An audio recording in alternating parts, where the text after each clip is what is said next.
Marhaba pour cette vidéo sur l'utilisation de kana. Kan ya makan. Célèbre formule qui se traduit en français par il était une fois. Donc, dans cette formule, on a le verbe, le quasi-verbe kana qui est l'équivalent du verbe être, sauf qu'en arabe, ce n'est pas tout à fait un verbe parce qu'il n'a pas de présent. Il ne s'utilise pas au présent. Donc c'est ce qu'on appelle en arabe un verbe manquant. Mais il a d'autres utilisations.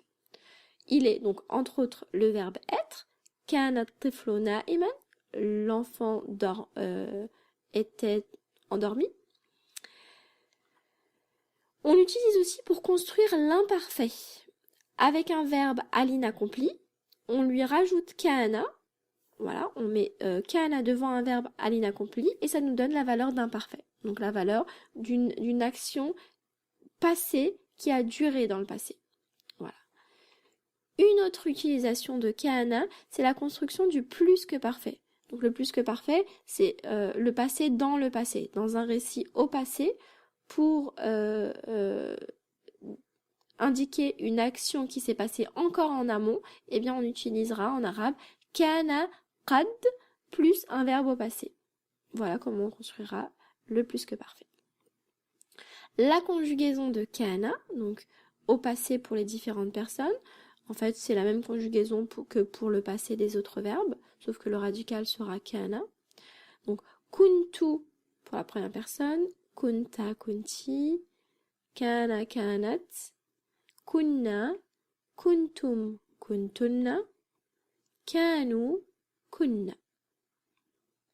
Au futur, sa'akun, je serai, satakun, satakunin, sayakun, satakun, sanakun, satakunun, satakunna, sayakunun, sayakunna.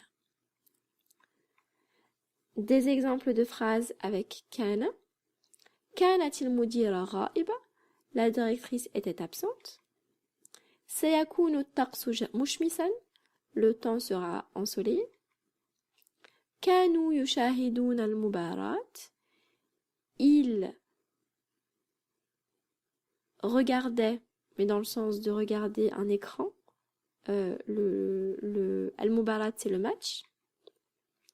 Wa kana al-la'ibu qad sajjala hadafan, et le joueur avait enregistré, avait marqué un but. Et donc ici on a un exemple d'une phrase au passé. Kanu shahidun, il regardait au passé. Et avant cela, le joueur avait enregistré un but. Et donc, on a du plus que parfait ici. Donc, avec kana, qad, et puis sajjala, un verbe au passé. Attention, kana tiflu na'iman, vous m'avez peut-être entendu le dire, mais sans faire attention aux voyelles finales que j'ai prononcées. Parce que dans la vie de tous les jours, pas besoin des voyelles finales, on est d'accord, mais il faut savoir que kana aura un impact sur la déclinaison des mots des noms qui le suivent, qui suivent kana. Donc voilà, mais on en reparlera lorsqu'on abordera plus en détail les déclinaisons. Voilà, assalam.